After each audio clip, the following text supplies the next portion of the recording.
All right, let's talk about lean management. It's one of those terms that gets thrown around a lot, right? You hear words like Kaizen, Kanban, maybe Muda, and you're left wondering, okay, but how does all of this actually fit together? Well, you're in the right place. We're going to break it all down and make sense of it. So let's start with a question for you. Think about your own workplace. Do you ever just get that gut feeling that some tasks, some processes, maybe even some meetings are just spinning their wheels? They're eating up time and money, but not really adding any value? Well, that is the exact problem lean management was born to solve. And the answer to that problem is lean. At its very core, lean is a systematic way to hunt down and eliminate waste. So what's the ultimate goal? It's simple, really. Create more value for your customer, but do it using fewer resources. It's all about working smarter, not harder. Okay, so here's our game plan for today. We're going to start with what lean management really is, then we'll get into its core philosophy. From there, we'll look at some really cool techniques for creating flow and open up the problem-solving toolbox. And finally, we'll bring it all home by focusing on the main point, reducing waste. All right, first up, what is lean management really? Because it's so much more than just a list of buzzwords. We're talking about a powerful, complete system for running things way more effectively.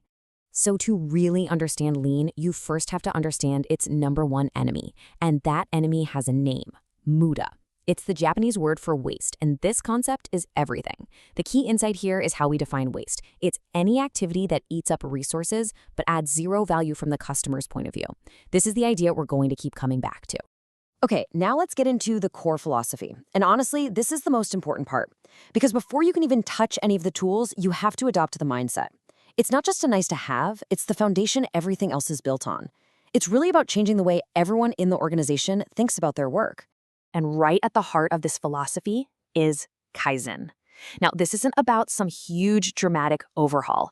Kaizen is all about continuous, small, incremental improvements. And here's the magic ingredient. It involves everyone, from the CEO right down to the person on the front line.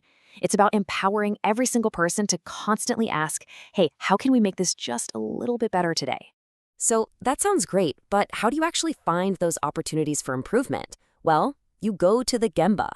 Gemba means the real place, the factory floor, the call center, the kitchen, wherever the actual work gets done. The principle here is so simple but so powerful. You can't solve problems from a distance, sitting in a conference room. You have to get up, go see it, and understand the reality firsthand.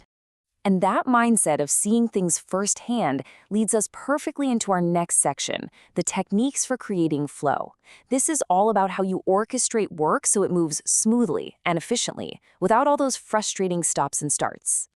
And this right here perfectly illustrates that shift in thinking. The traditional way is what's called a push system.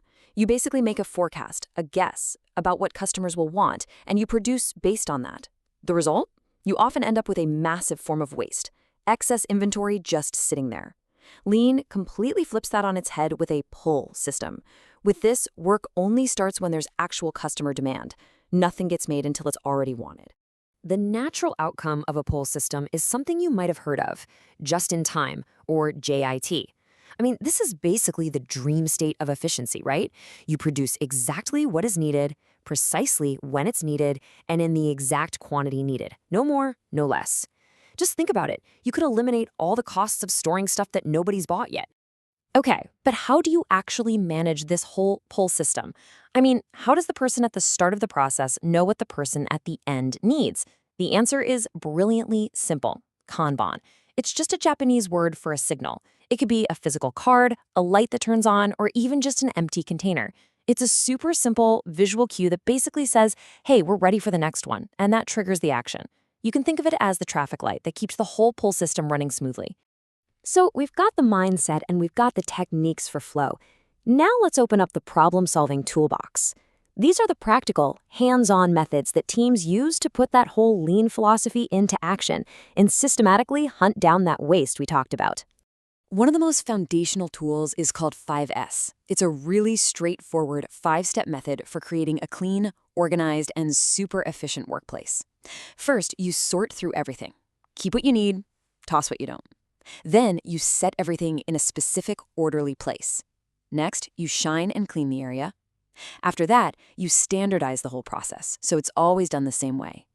And finally, you sustain the habit to make sure it sticks. It's based on a simple idea. A clean, organized workplace is a much more efficient workplace. Now, what about those trickier problems where the root cause isn't so obvious? For those, lean practitioners often turn to the DMAIC cycle. This is a much more rigorous, data-driven approach. You define the problem very clearly. You measure its current performance with hard data. You analyze that data to pinpoint the real root cause. Then, you improve the process. And finally, and this is key, you control the new process to make sure you don't slip back into old habits. And hey, remember that philosophy of Kaizen, continuous improvement? Well, the PDCA cycle is the simple, repeatable engine that actually brings it to life.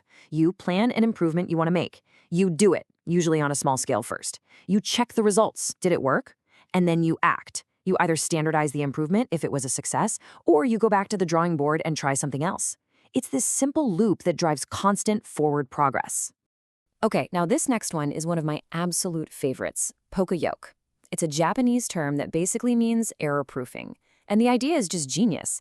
Instead of just creating systems to catch mistakes after they happen, poka-yoke is about designing the process so that it's physically impossible to make the mistake in the first place. You're building quality right into the system from the start. And you see examples of this all the time without even realizing it. Just think of a SIM card tray in your phone, or even a USB plug. It's designed so that you physically cannot insert it the wrong way. That's poka-yoke in action. It's such a simple design choice, but it completely eliminates a potential error. No training manual or warning label needed.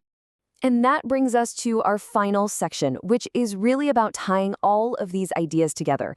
We've talked about the philosophy, the techniques for flow, and the toolbox. But every single one of them serves one ultimate purpose. And that ultimate purpose is to hunt down and eliminate the 8 specific types of waste. Now, these are the common culprits for inefficiency that sneak into almost every work process. Things like defects, waiting, and unused talent. Every single tool and concept we've discussed today is designed with one goal in mind: to find and get rid of one or more of these 8 wastes. So, what's the big takeaway from all of this? Lean isn't just some abstract business theory. It's a practical call to action. So as we wrap this up, I want to leave you with a question to take back with you. Looking at your own work through this new lean lens, which one of those wastes jumps out at you? Which one are you going to start eliminating first?